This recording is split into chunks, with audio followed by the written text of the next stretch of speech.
الله ربي والإسلام ديني ومحمدا رسول الله.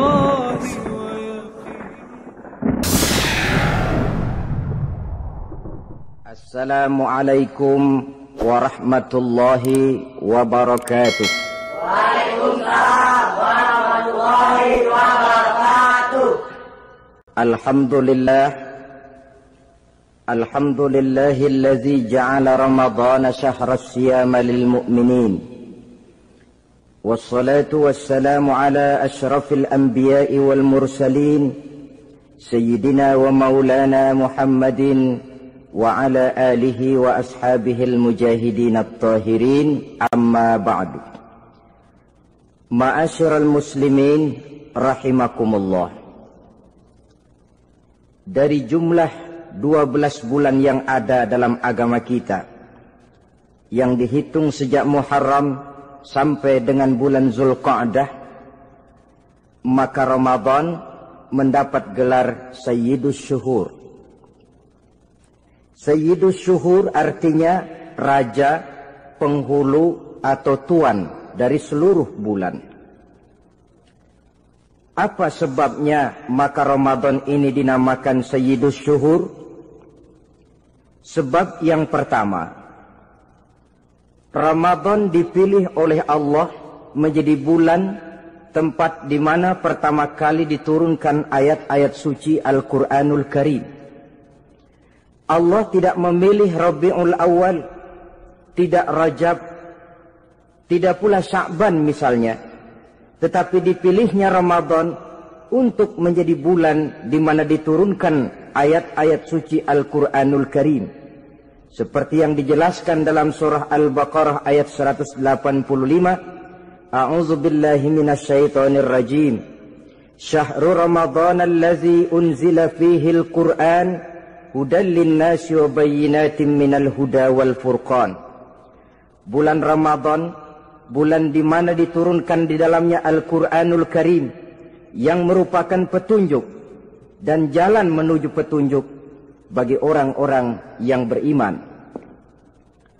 Oleh sebab itu, salah satu bentuk ibadah yang sangat dianjurkan di bulan Ramadan diantaranya ialah memperbanyak membaca ayat-ayat suci Al-Quranul Karim. Yang kedua, Ramadan disebut Sayyidus Syuhur karena di dalamnya ada satu malam yang bobotnya khairun min alfi syahr. Satu malam tetapi lebih baik daripada 1000 bulan. Itu dinamakan dengan Lailatul Qadar. 1000 bulan kira-kira 83 tahun. Nilai ibadah di malam itu lebih baik daripada nilai ibadah 83 tahun. Padahal umur orang sekarang kan jarang yang sampai 83 tahun. Bagaimana ini harus kita pahami? Ma'asyiral muslimin, sejak kita akil balik sampai kepada usia kita yang sekarang ini, kalau kita mau jujur bercermin, rasanya kita harus mengakui banyak dosa dan kesalahan yang pernah kita kerjakan. Kalau kita berbuat dosa selama 40 tahun, kemudian kita bertaubat 20 tahun lamanya, kalau menurut rumus dagang, ini kan belum tertutup. Dosa 40 tahun ditebus dengan taubat 20 tahun. Tapi haruskah dosa tidak terampuni? Allah Subhanahu wa ta'ala Maha Penyayang. Disediakannya malam-malam yang istimewa, yang punya nilai khusus. Seolah-olah Allah berkata, hai manusia, kau tidak perlu putus asa. Bagaimanapun banyak dosa kau lakukan, bagaimanapun banyak kesalahan kau kerjakan, nih, aku sediakan satu malam khairun min alfi syahrin, lebih baik daripada 1000 bulan, yang disebut dengan Lailatul Qadar.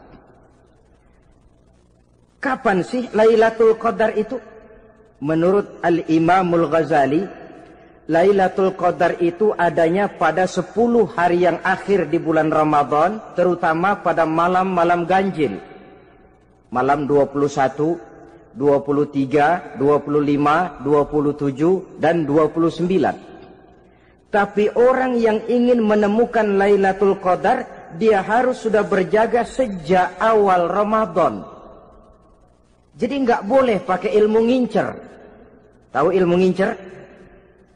Tanggal 20 Ramadan nggak terawih, 21 terawih, 22 perek lagi, 23 masuk lagi, 24 nggak ke masjid. Temennya tanya, kenapa nggak ke masjid? Ini kan bukan malam ganjil, nggak turun Lailatul Qadar. Saya kira yang kayak begini dapatnya bukan Lailatul Qadar, boleh jadi Lailatul Qadar. Orang yang ingin menemukan Lailatul Qadar itu, dia harus berjaga-jaga sejak awal Ramadan. Inilah di antara tugas kita, memanfaatkan waktu-waktu yang punya nilai istimewa. Itu ada dalam agama. Dalam setiap minggu ada hari istimewa. Dalam setiap hari ada jam-jam istimewa. Dalam setiap tahun ada bulan istimewa. Coba, dalam setiap minggu ada hari istimewa, hari Jumat. Dalam setiap hari ada jam-jam istimewa, sepertiga malam yang terakhir. Antara jam 2 sampai menjelang fajar di kala subuh, itu saat-saat istimewa. Di samping saat istimewa, Allah pun menyediakan tempat-tempat yang istimewa. Solat di Masjidil Haram, pahalanya 100.000 kali ketimbang solat di masjid-masjid lain. Begitu di Masjid Nabawi misalnya, ini tempat yang istimewa. Lailatul Qadar waktu yang istimewa yang diberikan kepada kita untuk kita manfaatkan dengan sebaik-baiknya. Toh dalam kehidupan bernegara saja misalnya, kan pada setiap tanggal 17 Agustus itu presiden memberikan grasi ampunan kepada para entah itu tahanan politik dan sebagainya. Ada yang mendapat potongan tahanan, waktu-waktu yang istimewa. Inilah sebab kedua kenapa Ramadan dinamakan Sayyidus Syuhur.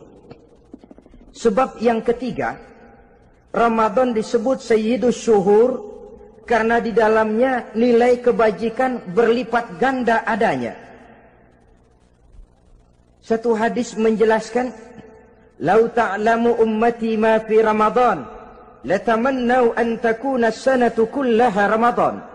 Andai kata umatku tahu keistimewaan apa yang ada di dalam bulan suci Ramadan, niscaya mereka ingin agar sepanjang tahun isinya Ramadan saja. Apa sebabnya? Li'annal hasanata fihi mujtami'atun. Di dalam bulan Ramadan itu berkumpul segala macam kebajikan. Wa ta'atu maqbulatun. Segala perbuatan taat diterima oleh Allah. Wa da'awati mustajabatun. Segala macam doa dan permohonan dikabulkan oleh Allah. Wa dzunuba maghfuratun. Dan segala macam dosa diampuni oleh Allah Subhanahu wa ta'ala. Berlipat gandanya nilai kebajikan yang kita kerjakan di bulan suci Ramadan. Itu sebabnya seorang muslim dalam menyambut bulan suci Ramadan penuh dengan sikap kegembiraan. Kata baginda Nabi, "Man fariha bidukhuli Ramadan, haramallahu jasadahu 'alan niran." Siapa orang yang gembira dengan datangnya bulan suci Ramadan, Allah haramkan badannya dari api neraka. Gembira menyambut Ramadan artinya bagaimana? Apa Ramadan datang terus bakar petasan? Bukan. Pukul beduk? Bukan. Apa gunanya pukul beduk kalau nggak puasa? Apa gunanya bakar mercon kalau tidak melaksanakan ibadah di bulan suci Ramadan? Gembira menyambut datangnya Ramadan dalam arti mempersiapkan diri untuk melaksanakan ibadah dengan sebaik-baiknya di bulan suci Ramadan ini. Ma'asyiral muslimin rahimakumullah. Yang terakhir, kenapa Ramadan disebut Sayyidus Syuhur? Karena di dalam bulan suci Ramadan ada perintah melaksanakan ibadah puasa. Apa istimewanya ibadah puasa? Pertama, yang dipanggil untuk melaksanakan puasa itu iman. Ini panggilan istimewa. Allah menyatakan, ya ayyuhalladzina amanu kutiba alaikumussyam. Hai orang-orang yang beriman, diwajibkan atas kamu berpuasa. Iman yang dipanggil untuk melaksanakan ibadah puasa. Contoh, satu hari di depan rumah kita lewat tukang pepaya, tukang duku, tukang duren. Kita panggil satu tukang pepaya, "Bang, pepaya, berhenti dulu sebentar." Kira-kira yang merasa tukang pepaya berhenti enggak? Berhenti. Ini tukang duku sama tukang duren berhenti enggak? Tidak. Tentu tidak berhenti karena tidak dipanggil. Ini Ramadan yang dipanggil orang-orang beriman. Hai orang-orang yang beriman, berhenti dulu sebentar. Berhenti apa? Berhenti makan di waktu siang, berhenti minum di waktu siang. Yang merasa beriman, berhenti. Yang tidak beriman, langsung. Biar Ramadan siang-siang makan jalan terus, ngerokok, ngelepus terus. Kenapa? Tidak beriman, tidak merasa terpanggil oleh ayat tadi. Sekarang tukang pepaya lewat di depan rumah. Kita panggil, "Bang, pepaya, berhenti dulu." Dia dengar tapi nggak mau berhenti. Apa kita bilang? Kang pepaya budak. Dipanggil nggak mau berhenti. Ini ada orang ngaku beriman kepada Allah. Ramadan dipanggil, disuruh berhenti makan siang, nggak berhenti juga. Mukmin budak. Disuruh berhenti minum di waktu siang, nggak berhenti juga. Mukmin budak. Ini istimewanya puasa. Panggilan difokuskan kepada iman. Hai orang-orang yang beriman. Allah tidak bilang hai orang-orang yang sudah masuk Islam. Tidak. Ya ayyuhallazina aslamu. Tidak. Ya ayyuhallazina amanu yang dipanggil. Hai orang-orang yang beriman. Nilai nurani yang paling dalam itu yang dipanggil melaksanakan ibadah puasa. Lalu orang beriman yang bagaimana yang wajib puasa? Pertama, dia sudah balik. Yang kedua, berakal sehat. Yang ketiga, dia mampu berpuasa. Orang beriman macam ini, balik, berakal sehat, mampu melaksanakan puasa.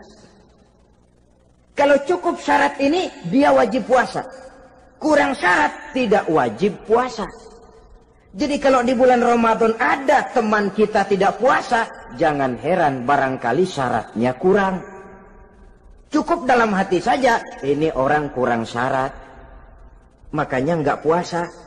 Pak, itu teman saya kok nggak puasa? Nggak puasa, nggak puasa. Dia bukan orang beriman kali ah. Orang yang tidak beriman itu tidak wajib puasa. Beriman kok Pak?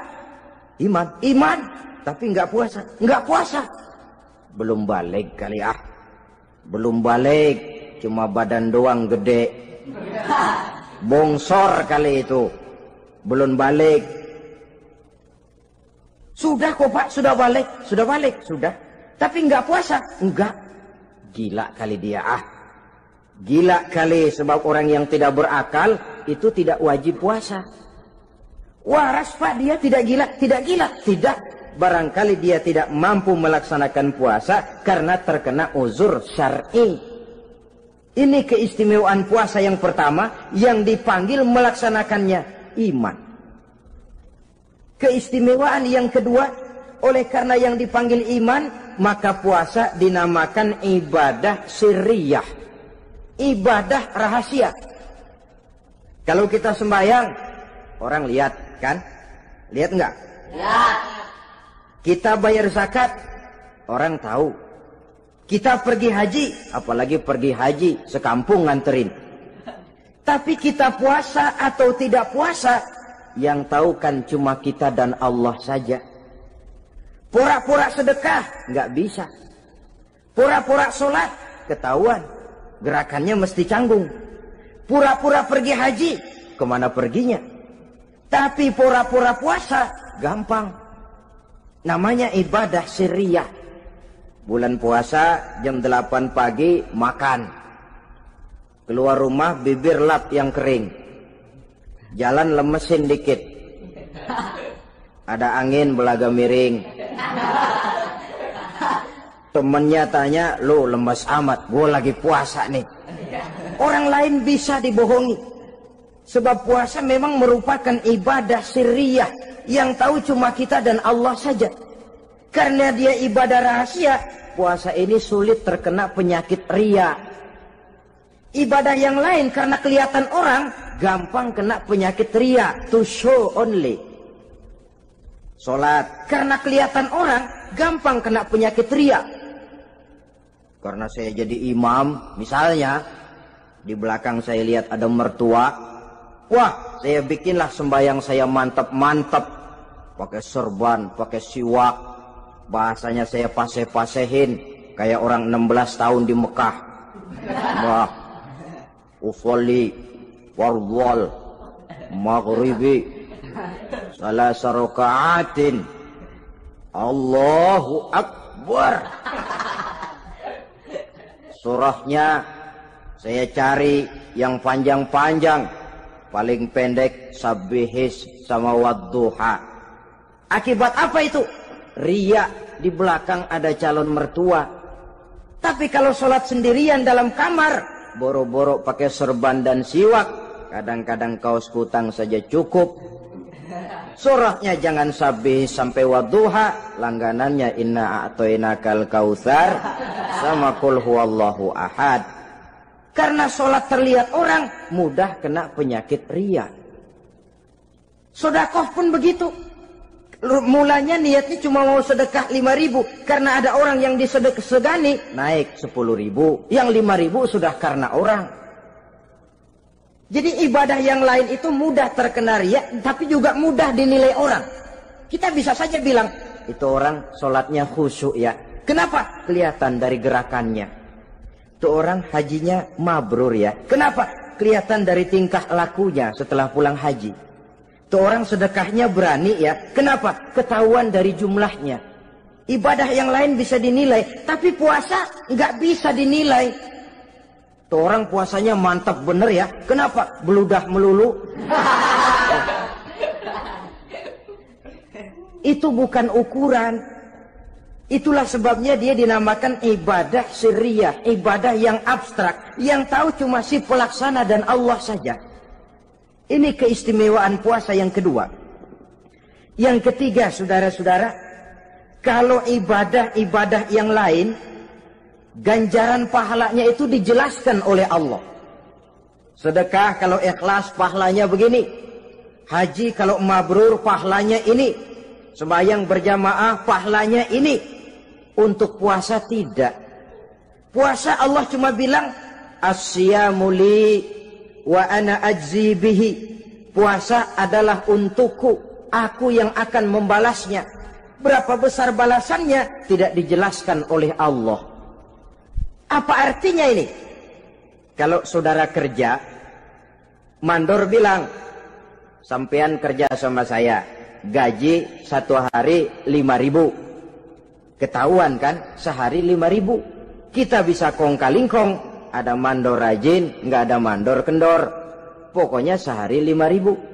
Tapi kalau mandor cuma bilang, kau kerja sama aku, soal gajimu nanti aku yang atur. Tidak dijelaskan berapanya, nanti aku yang atur. Ini kan mestinya kita kerja hati-hati. Sebab apa? Mungkin gaji kita lebih besar dari jumlah 5.000 kalau kerjaan memuaskan. Mungkin tidak digaji sama sekali kalau kerjaan berantakan. Tidak dijelaskannya pahala puasa menjadi sugesti bagi kita untuk melaksanakan ibadah ini dengan sebaik-baiknya. Mungkin gaji sangat besar, mungkin tidak digaji sama sekali. Sebab kata Nabi, kam min shaimin laisa lahu min siyamihi illa al-ju' wal 'atsh. Berapa banyak orang puasa, dia tidak memperoleh apa-apa dari puasanya kecuali lapar dan haus saja. Puasa sah, kewajiban gugur, nilai 0. Tidak dapat apa-apa kecuali lapar dan haus. Jadi inilah keistimewaan daripada ibadah puasa. Saudara hadirin yang saya hormati, kemudian apa sih perlunya kita melaksanakan ibadah puasa ini? Namanya syahwat. Kalau itu kita kendalikan, maka langkah hidup ini akan menjadi lurus karenanya. Benar kalau Nabi menyatakan, "Iza jaa Ramadan, futihat abwabus sama, wa ghulliqat abwabun nar, wa sufsidatis sayatin." Apabila datang bulan suci Ramadan, dibuka pintu langit, dibuka pintu surga, ditutup pintu neraka, dan diikat setan-setan itu. Siapa yang ikat setan? Puasa kita. Dengan puasa kita mengendalikan nafsu. Kalau nafsu kita kendalikan, setan nggak berkutik. Jadi yang mengendalikan nafsu itu nilai puasa. Nafsu terkendali, setan terikat. Kalau puasa, kalau nggak puasa, setannya ngebludak. Jadi jangan digambarkan, wah kalau bulan puasa setan dirantai. Rantainya kayak apa? Yang rantai siapa? Arti setan diikat di sini ialah nafsu dikendalikan. Dengan apa? Mengatur makan dan minum. Puasa kan sebenarnya logikanya mengatur perpindahan waktu makan dan minum saja. Apabila perut besar ini teratur demikian rupa, syahwat tidak menggelegak, dia terkendali. Dengan hidup pandai mengendalikan nafsu, iblis tidak berdaya dan tidak berkutik. Ma'asyiral muslimin rahimakumullah, Nabi bersabda, "La yu'minu ahadukum hatta takuna hawahu taba'an lima ji'tu bih." Belum sempurna iman kamu kalau nafsumu belum ikut apa yang aku bawa. Yang dibawa Nabi tidak lain daripada syariat, termasuk di dalamnya pelaksanaan ibadah puasa. Karena itu saya pesan kepada seluruhnya, jangan kalau puasa kayak orang ngancem. Siang bisa mengendalikan nafsu, tapi begitu maghrib berbunyi, nafsu sudah tidak terkendalikan lagi. Itu namanya puasa orang ngancem. Kayaknya, biarin siang gua tahan, ntar lo maghrib. Begitu maghrib berbunyi, sudah macam bendungan pecah. Semua isi meja pindah ke perut. Akhirnya, kalau siang dia setengah mati kelaparan, habis buka setengah mati kekenyangan. Dua-duanya jelek. Kalau sudah kekenyangan, yang enak kan ngukur balik. Tidur. Maghrib liwat, isya out, trawek boten. Temennya nyamper ke masjid yuk trawek duluan deh, gua kenyang bener nih. Kenyang. Berbuka itu yang bagus pakai etik ya. Etika buka itu, maghrib berbunyi, cukup seteguk air, 3 butir korma atau sepotong kue. Sholat maghrib. Selesai sholat maghrib, masuk ronde kedua. Waktunya agak panjang. Makan ala qadarnya. Selesai makan, berangkat ke masjid, isya, tarawih. Pulang tarawih, masuk ronde ketiga. Waktunya panjang. Mau habis-habisan juga nggak apa-apa. Tapi kalau begitu maghrib berbunyi langsung dipukul 1 ronde, kita yang rubuh. Kekenyangan. Waktu siang dia sanggup mengendalikan nafsu. Tapi begitu maghrib berbunyi, nafsu sudah tidak terkendali lagi. Asar pengaruh puasa tidak akan membekas dalam jiwanya. Siang jelas puasa, nggak boleh ngerokok. Begitu maghrib sampai imsak kayak lokomotif, kelebul nggak berhenti-berhenti. Tidak lagi sanggup mengendalikan diri, mumpung boleh katanya. Sampai pernah kejadian ada orang bangun sahur kesiangan, bingung dia waktunya tinggal dikit. Mau sahur dulu nggak keburu ngerokok, mau ngerokok dulu takut nggak keburu sahur, akhirnya bareng. Sebelah nyuap nasi, sebelah ngerokok. Itu macam mana rasanya kalau sudah kayak begitu? Padahal pengaruh daripada melaksanakan puasa akan terlihat dari sejauh mana seseorang dalam hidup mampu mengendalikan nafsu. Bukan pada waktu memang dilarang, tapi pada waktu diizinkan. Di situ yang paling kelihatan. Kalau waktu siang saudara mampu mengendalikan nafsu, itu jelas saja memang seharusnya wong puasa. Malam dalam keadaan makan boleh, minum boleh, masih mampu mengendalikan nafsu, dalam arti makan dan minum pada batas yang wajar saja. Itulah yang dikehendaki dari melaksanakan ibadah puasa. Sehingga ibadah itu membekas dan ikut membentuk kepribadian orang. Sekali lagi, jangan cuma waktu siang saja bisa mengendalikan nafsu. Di waktu malam pun dalam kondisi yang memang dihalalkan, kita juga hendaknya mampu mengendalikan nafsu. Jadi inilah perlunya puasa yang pertama, supaya kita bisa mengendalikan nafsu. Yang kedua, puasa itu melatih kita hidup sederhana. Orang sufi mengajarkan, orang yang paling kaya ini sebenarnya orang yang hidupnya paling cukup. Sedangkan orang miskin adalah orang yang kebutuhannya kelewat banyak. Maka yang paling kaya, bahkan yang maha kaya, itu sebenarnya cuma Allah. Sebab apa? Dia nggak perlu apa-apa. Makin banyak keperluan kita, makin miskin kita. Coba orang puasa lihat. Kalau sudah jam 2, jam 3, itulah barangkali memang termasuk godaannya dalam melaksanakan ibadah puasa. Kalau jam 1 siang, jam 2 siang, jangankan makanan enak, nangka busuk kita lihat legit. Barangkali cobaan di dalam melaksanakan ibadah puasa.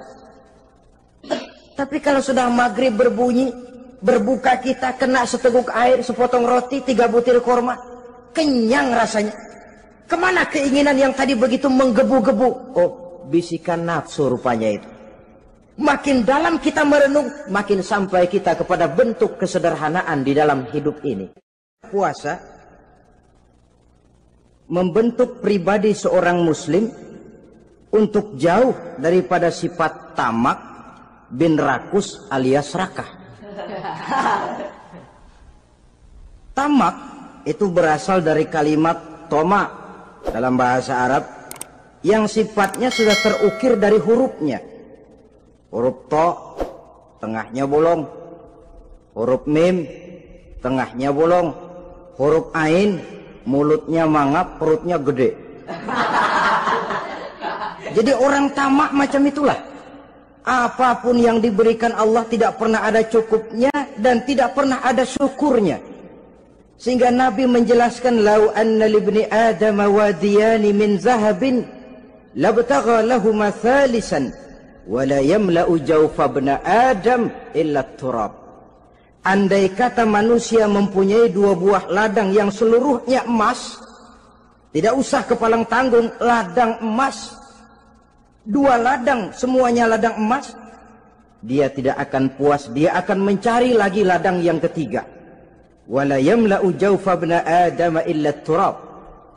Mulut manusia ini memang tidak akan pernah penuh kecuali kalau sudah diisi dengan tanah. Kapan diisi dengan tanah? Kalau sudah menghadap ke arah kiblat di liang lahat, nah itu baru mulut udah nggak ngerawil, diam, tenang, kalem, diisi dengan tanah. Dengan demikian kita lihat bahwa puasa makin kita hayati, makin dekat kita kepada kesederhanaan di dalam kehidupan ini. Islam tidak melarang orang untuk kaya, untuk punya harta. Yang dilarang ialah sifat rakus, serakah, dan tamak. Karena ini akan membuat orang melakukan segala macam cara, ingkar kepada nikmat Allah, tidak pandai bersyukur, pandangan matanya selalu diarahkan ke atas. Dikala hidupnya sudah serba cukup, dia masih merasa kurang. Sebab itu dia selalu kurang. Dia sudah kaya tapi masih merasa miskin saja, maka hidupnya pun miskin terus.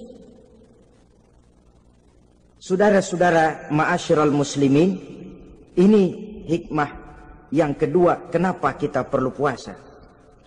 Yang ketiga, puasa itu melatih kita cinta kepada fakir miskin, orang-orang yang tidak mampu, yang memerlukan pertolongan. Bagaimana caranya? Dunia pendidikan berkata bahwa pendidikan akan lebih berhasil kalau bersifat audiovisual. Mengajar anak berenang, bawa ke kolam. Mengajar anak naik sepeda, berikan sepedanya. Mengajar orang cinta fakir miskin, rasakan apa yang dirasakan oleh fakir miskin. Apa itu? Lapar, haus. Kan nggak bisa ngajarin anak berenang teori saja. Ke kolam nggak pernah. Teori hafal luar kepala. Gaya dada begini, gaya 200 meter begini, gaya kupu-kupu begini, gaya bebas begini. Teori hafal ke kolam nggak pernah. Sekali terjun, gaya batu. Sudah nggak timbul-timbul lagi. Nggak bisa ngajar anak naik sepeda cuma teori saja. Sepedanya tidak pernah diberikan. Hafal teori, bab 1 pegang setang. Bab 2 dorong. Bab 3 kaki kanan naik pedal kanan. Bab 4 genjot. Hafal teori, megang sepeda nggak pernah. Begitu dikasih sepeda dia naik, habis tukang bakso. Pun mendidik orang cinta kepada fakir miskin tidak bisa cuma lewat seminar, kongres, penataran, indoktrinasi. Diadakan simposium, seminar, diskusi supaya orang cinta kepada fakir miskin, tapi yang bicara orang kenyang semua. Bagaimana hati ini mau peka? Islam itu nggak usah banyak teori lah. Rasakan saja lapar, haus, enak nggak? Kalau kau tahu lapar dan haus tidak enak, kau lapar haus cuma sebentar. Habis maghrib, laparmu hilang, hausmu hilang. Bagaimana saudara-saudaramu muslimin yang terkapar di kolong-kolong jembatan, yatim piatu yang hidup terlunta-lunta, perempuan-perempuan tua hidup miskin, anak pun banyak perlu uluran tangan, lapangan kerja sulit, persaingan hidup makin tajam, meringkuk mereka di sudut-sudut kehidupan, beratap langit, beralas bumi, tanpa tahu kapan hidup dan nasibnya akan berubah. Di situ pekalah hati untuk hidup tidak cuma buat kepentingan diri dan perut sendiri saja, tapi mampu memberikan pertolongan sesuai dengan kemampuan kepada mereka yang memang memerlukan. Sebuah hadis menyatakan, irhamu ahlal ardi yarhamkum man fis sama. Sayangilah apa yang ada di permukaan bumi, nanti yang di langit akan sayang kepadamu. Si kaya sayang kepada yang miskin lalu menolongnya. Yang alim sayang kepada yang awam lalu membimbingnya. Yang pemimpin sayang kepada rakyat lalu melindunginya. Yang di langit akan sayang kepada kita, akan turun rahmah berlimpah, akan tercipta keberkahan dan ketenangan dalam hidup. Tapi kalau sebaliknya, yang kaya malah nyantap yang miskin, yang pemimpin malah menggilas yang rakyat, yang alim malah membodoh-bodohi orang yang memang sudah bodoh, akan terwujudlah malapetaka. Bukan rahmah yang turun dari langit, tapi azab akan menimpa kita semua. Orang yang menghayati lapar, menghayati haus, akan timbul kepekaan sosial. Hidup tidak cuma untuk diri sendiri saja, tapi mampu melihat lingkungannya. Yang keempat, kita perlu puasa untuk menumbuhkan sifat jujur dan disiplin. Coba lihat, kalau tengah hari bulan puasa, andai kata saudara masuk ke dalam kamar seorang diri, saudara kunci dari luar, lalu saudara makan, tidak seorang pun tahu. Tapi kenapa itu tidak kita lakukan? Ada semacam perasaan malu. Malu kepada Allah. Iya, orang lain tidak tahu. Iya, manusia bisa saya bohongi, tapi Allah. Atau umpamanya waktu sholat zuhur, saudara sholat zuhur di masjid, umpama ketika ngambil air wudhu, giliran ke kemur, saudara korupsi dikit aja, telan. Jangan Nabi sumu tasihhu, berpuasalah kamu, badanmu akan sehat. Sebab apa? Saya katakan tadi, semua energi dihasilkan dari perut besar sini. Itu makanan yang kita makan, mulai dari keju sampai singkong, mulai dari hamburger sampai combro, Masuk perut besar, digiling, lalu ditransfer ke seluruh tubuh oleh perut besar ini. Mekanisme kerjanya persis pabrik besar yang kalau kita hayati, Allahu Akbar, fatabarakallah ahsanul khaliqin. Ini tangan supaya kuat kerja perlu vitamin apa, kirim ke tangan. Mata supaya awas perlu vitamin apa, kirim ke mata. Bibir supaya nggak pecah perlu vitamin apa, kirim ke bibir. Oleh perut besar ditransfer ke seluruh tubuh. Sisanya yang nggak perlu keluar jalan belakang. Kalau perut besar ini terus-menerus bekerja, ibarat mesin diporsir, dia akan cepat rusak. Maka datang bulan Ramadan, perut besar itu jangan terlalu diporsir, diberikan tenggang waktu istirahat. Sehingga Nabi memberikan jaminan, sumu tasihhu, berpuasalah kamu, pasti kamu akan sehat. Buktinya orang mati kelaparan banyak, tapi yang mati karena puasa, kalau puasanya betul, nggak ada. Maka Islam itu agama yang sesuai dengan fitrah ya. Buktinya apa? Puasa wisol itu bukan saja tidak boleh, tapi haram. Puasa wisol artinya puasa nyambung. Dari pagi sampai maghrib, sampai malam, sampai besok pagi lagi terus-terusan puasa, haram. Karena itu bertentangan dengan fitrah. Islam tidak, cukup dari waktu imsak sampai datang waktu maghrib. Kenapa? Menurut perhitungan itu sesuai dengan daya kemampuan maksimal manusia. Sudah diukur itu. Allah yang bikin manusia kok. Jadi kalau Allah perintah puasa, itu sudah dalam kemampuan daya tampung dari kapasitas yang dimiliki manusia. Orang mati kelaparan banyak, yang mati karena puasa nggak ada. Belum pernah saya dengar ada warta berita, sari berita-berita penting dalam siaran ini, gara-gara bulan puasa orang Islam pada mati. Nggak ada. Yang mati kelaparan banyak, tapi yang mati karena puasa tidak ada. Nabi menjamin, sumu tasihhu, berpuasalah kamu, pasti badanmu akan sehat. Ma'asyiral muslimin, kalau sudah tahu kita apa perlunya kita berpuasa, pembicaraan akan saya lanjutkan bagaimana seharusnya kita puasa. Puasa yang ideal itu yang bagaimana? Al-Imamul Ghazali menjelaskan, orang yang puasa itu ada 3 macam. Pertama, saumul awam, puasanya orang kebanyakan.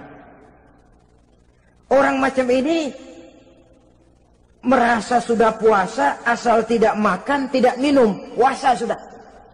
Pokoknya tidak makan, tidak minum, itulah puasa.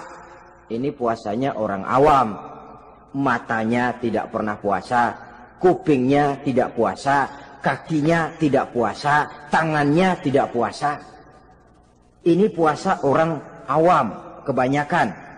Hasilnya tidak mustahil seperti yang dikatakan Nabi tadi. Berapa banyak orang puasa tidak mendapat apa-apa dari puasanya kecuali lapar dan haus.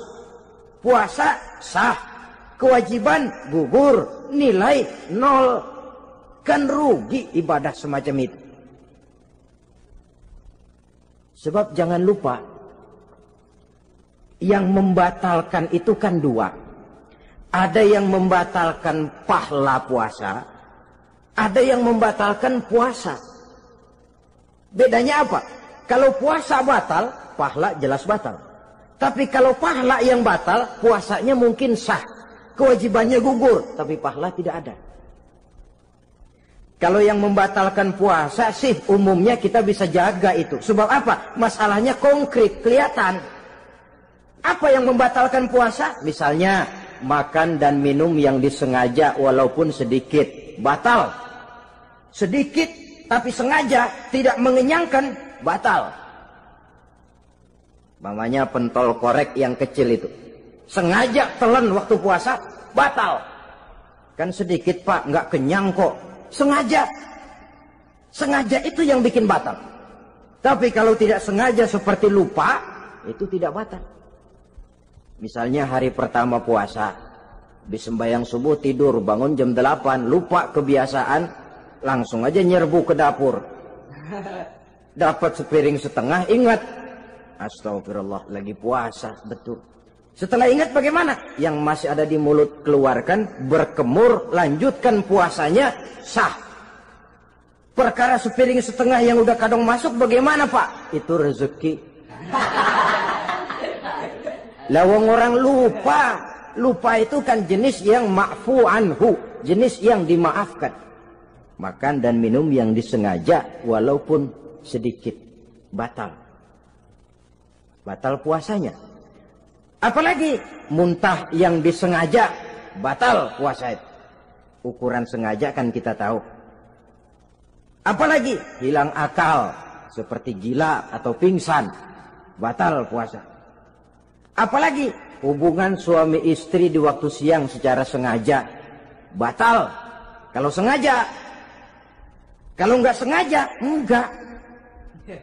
Namanya nggak sengaja. Umpamanya, saya nggak sengaja Pak, tahu-tahu udah nyampe situ, gimana?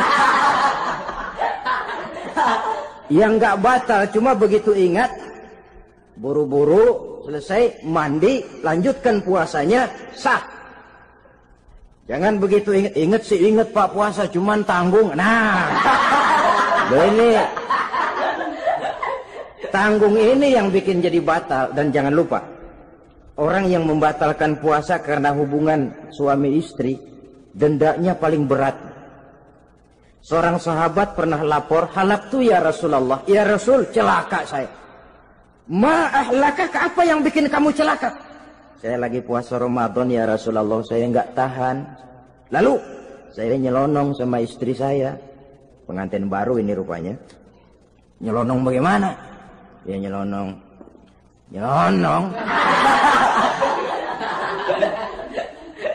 Melanggar dia, tapi jujur, lapor. Kata Rasul, ya sudah, bayar dendanya. Dendanya apa ya Rasulullah? Bebaskan budak. Aduh, saya nggak punya budak ya Rasulullah. Tidak punya? Tidak punya. Puasa 2 bulan berturut-turut. Tidak boleh diselang-seling. Syahraini mutatabi'aini. 2 bulan berturut-turut. Tidak boleh diselang-seling. Gimana? Sanggup puasa 2 bulan berturut-turut? Enggak kuat ya Rasulullah. Enggak kuat? Enggak kuat. Ramadan yang sebulan aja saya nyelonong. Apalagi 2 bulan. Kalau kau tidak kuat juga, beri makan 60 fakir miskin. 1 orang 1 mod. Ya Rasulullah. Apalagi? Jangan memberi makan 60 fakir miskin. Orang istri saya di rumah sehari masak, 3 hari libur. Saya orang susah ya Rasulullah. Saya pikir lagian ya orang kebangetan juga. Sudah melarat sama larangan berani. Rasul masuk ke dalam kamar, keluar kembali bawa sekeranjang kecil kurma. Kalau kau tidak punya apa-apa, bawa pulang ini. Sedekahkan kepada orang-orang miskin di kampungmu sebagai pembayar dendamu. Ya Rasulullah. Apalagi? Di kampung saya itu yang paling miskin saya. Waduh, rusak bener ini orang. Apa marah Rasul? Beliau malah senyum. Ya sudah, kalau memang yang paling miskin kamu, bawa pulang saja itu kurma, beri makan anak istrimu di rumah. Orang ini udah melanggar larangan, dapat kurma lagi. Yang kedua, watak hukum Islam itu elastis, fleksibel, tidak kaku. Tidak kalau sudah begitu ya mesti begitu, itu tidak. Yang sering kaku kan kitanya umat Islam di dalam memahami Islam. Saudara hadirin yang saya hormati, yang tidak boleh itu pun di waktu siang. Kalau malam sejak maghrib sampai sebelum imsak, pada awal perintah puasa tidak boleh. Tapi ternyata banyak juga yang nyerempet-nyerempet. Sampai Allah turunkan, uhilla lakum lailatas siyami arrafasu ila nisaikum. Dihalalkan bagi kamu pada malam puasa bergaul dengan istrimu. Jadi barangkali di antara pendengar ini ada yang pengantin baru, tolong sabarlah di waktu siang. Tunggu maghrib berbunyi. Kalau sudah maghrib habis buka, mau buka lagi juga nggak apa-apa. Terserah saja. Ini yang membatalkan puasa. Yang kita sulit mengontrol, yang membatalkan pahalanya. Apa misalnya? Ngomong-ngomongin orang. Puasa. Ngomongin orang jalan terus. Itu ya tetangga kita. Kenapa emang? Oh, anu. Kita sih bukan ngomongin orang ini. Bukan ngomongin orang katanya. Ngomongin tuyul. Anu. Bohong. Orang puasa bohong, apa puasanya batal? Tidak. Puasanya sah. Yang batal mungkin pahalanya. Saudara-saudara ma'asyiral muslimin rahimakumullah. Mata, terutama di kota-kota besar, menjaga mata ini. Kadang-kadang kita nggak pengen lihat, tapi kelihatan. Sebab itu memang yang tidak boleh ngeliatin. Kalau kelihatan, lain. Kelihatan itu kan rezeki. Orang kita nggak mau tapi kelihatan. Yang kelihatan itu sebentar. Kata Imam Ali, nazaratul ula laka wa tsaniyatu alaika. Pandangan pertama untukmu, yang kedua atasmu. Jadi begitu kelihatan, ya sudah. Jangan kelihatan tapi manteng aja nggak mau. Jadi mantengnya ini yang jadi urusan. Saudara hadirin yang saya hormati, dengan kata lain, berusahalah kita untuk puasa zahir batin. Itu yang pertama tadi. Puasa tingkatnya orang saumul awam disebut. Tingkat yang kedua, saumul khawas. Puasanya orang khusus. Bagaimana ini? Di samping tidak makan dan tidak minum, panca inderanya sudah ikut puasa. Matanya puasa, kupingnya puasa. Asal ada diajak ngomong-ngomongin orang, maaf ya, kuping saya lagi puasa. Kakinya puasa, diajak jalan ke tempat yang tidak baik, dia bilang maaf saja, kaki saya lagi puasa. Diajak nyolong, maaf, tangan saya lagi puasa. Tidak cuma sekedar tidak makan dan tidak minum, panca inderanya sudah ikut puasa. Sekurang-kurangnya, seperti inilah puasa kita. Zahir batin. Nah, yang tertinggi disebut saumu khawasil khawas. Puasa orang khusus yang lebih khusus lagi. Ini sudah the first class ini. Puasanya orang VIP. Bagaimana puasanya orang ini? Di samping tidak makan dan tidak minum, puasa panca inderanya, hatinya juga sudah ikut puasa dari seluruh keinginan yang selain Allah. Wah, ini kelas tinggi. Orang yang puasa macam ini, andai kata jam 3 sore dia berpikir, ntar sore buka pakai apa ya? Dia menganggap batal pahalanya. Kenapa? Masih mikirin makanan. Kalau kita kan bukan cuma mikirin, ngancem. Waduh, jam 5 di meja udah berderek es kopior, kelapa muda, cendol. Apa yang mau diminum lebih dulu? Tingkat yang tertinggi ini, hatinya juga puasa dari semua keinginan yang selain Allah. Idealnya, sekurang-kurangnya kita puasa zahir batin. Zahirnya menahan diri dari yang membatalkan puasa, batinnya mencegah diri dari yang membatalkan pahala puasa kita itu. Ma'asyiral muslimin rahimakumullah. Terakhir, Rasulullah sallallahu alaihi wasallam membagi bulan Ramadan itu menjadi 3 bagian. Sepertiga yang pertama, tanggal 1 sampai 10 Ramadan, masa turunnya rahmah. Turunnya kasih sayang Allah. Kalau istilah sepak bola, tanggal 1 sampai 10 Ramadan ini disebut babak semifinal. Babak penyisihan. Sepak bola itu kalau baru tingkat babak penyisihan, pesertanya banyak. Seluruh kesebelasan turun bertanding. Babak penyisihan. Ramadan tanggal 1 sampai 10 babak penyisihan, putaran pertama. Pasaran puasa rame. Masjid musola full house. meledak, tidak sanggup menampung jamaah yang tarawih itu. Yang tadarus meriah. Kenapa? Maklum babak penyisihan, seluruh kesebelasan turun bertanding. Tanggal 1 sampai tanggal 10 Ramadan. Bila itu selesai, selesailah putaran pertama. Masuk putaran kedua, sepertiga yang kedua, tanggal 10 sampai 20 Ramadan, masa maghfirah. Masa turunnya ampunan dari Allah. Masuk babak semifinal. Sepak bola itu kalau sudah babak semifinal, itu kan sudah banyak kesebelasan yang masuk kotak. Maka 10 Ramadan ke atas, pasaran puasa mulai menurun. Yang enggak puasa mulai nekat. Yang tadarus sudah mulai sayup-sayup sampai. Sementara barisan orang sembahyang tarawih di masjid mulai mengalami kemajuan dengan pesatnya. Barisannya makin maju ke depan. Maklum, tidak semua kesebelasan tangguh. Ada yang sejak bertanding sudah berhitung. Kita sih bakalan kalah jelas, yang penting main aja dulu dah. Ada yang rajin ke masjid, motifnya lain. Ada karena ikut-ikutan teman, karena malu sama mertua, rajin terawih, karena nganterin, rajin terawih, bayangnya paling belakang berdua lagi. Malah ngeledek begitu imam waladolin, dia di belakang nyaut asik.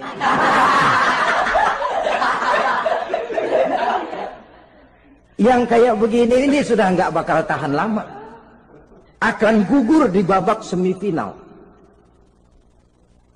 Puncaknya putaran terakhir tanggal 20 sampai akhir Ramadan, masa itkun minan nar, masa pembebasan dari api neraka, masuk babak final. Kalau sudah babak final, ya pesertanya nggak banyak sudah. Ramadan tanggal 20 ke atas babak final, pesertanya nggak banyak. Sebab apa? 20 Ramadan ke atas pikiran orang sudah bercabang itu. Yang punya kampung sudah siap-siap mau pulang mudik. Lebaran di buah kampung, puasa kayak enggak, yang penting pokoknya lebaran. Yang pegawai negeri gajinya kecil, anaknya banyak, palanya ngebet. Yang belum punya sepatu, belum punya baju, macam-macam problem, sehingga konsentrasi ibadah menurun. Padahal Nabi sangat menganjurkan tingkatkan ibadah, la siyama fi ashril awakhir, lebih-lebih pada hari 10 yang akhir, tanggal 20 sampai akhir Ramadan. Di situ dianjurkan memperbanyak ibadah, i'tikaf, tarawih, tadarus Quran, bersedekah, amalan-amalan sunnah yang sangat dianjurkan di bulan suci Ramadan ini. Nah, mereka yang keluar sebagai finalis Ramadan, Allah Subhanahu wa ta'ala berkenan memberikan piagam penghargaan. Di atas piagam itu tertulis dengan nyata, ghufira lahu ma taqaddama min zambihi. Pemegang piagam ini dinyatakan keluar sebagai finalis Ramadan. Kepadanya diberikan penghargaan dengan jaminan ampun terhadap seluruh dosa yang pernah dia kerjakan. Sehingga dia keluar Ramadan, masuk 1 Syawal, seperti bayi baru dilahirkan oleh ibunya. Bersih tanpa dosa, karena sudah dibersihkan oleh ibadah Ramadan. Sehingga masuk Syawal, dia rayakan Idul Fitri, dia pantas mengucapkan minal aidin wal faizin. Minal aidin artinya, semoga kita termasuk orang yang kembali. Kembali kemana? Kembali kepada fitrah. Seperti bayi baru dilahirkan oleh ibunya. Tidak punya dosa kepada Allah, karena sudah dibersihkan oleh ibadah Ramadan. Ini orang yang finalis. Puasanya betul, tarawihnya betul, pantas mengucapkan minal aidin. Dan kalau tarawih cuma 2 malam, puasa 3 hari. Lebaran paling rajin, mas minal aidin ya, minal aidin. Nggak tahu diri lo. Minal aidin dari mana? Saudara hadirin, dosa kepada Allah, bersih oleh ibadah Ramadan. Tinggal dosa kepada sesama manusia, berhalal bihalal di hari raya Idul Fitri.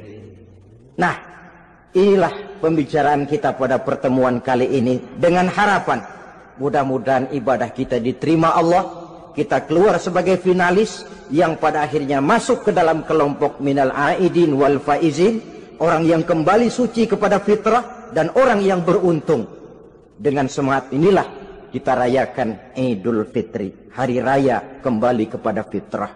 Terima kasih banyak atas segala perhatian, mohon maaf atas segala kekurangan. Usikum wa nafsi bitaqwallah. Wassalamualaikum warahmatullahi wabarakatuh. Waalaikumsalam.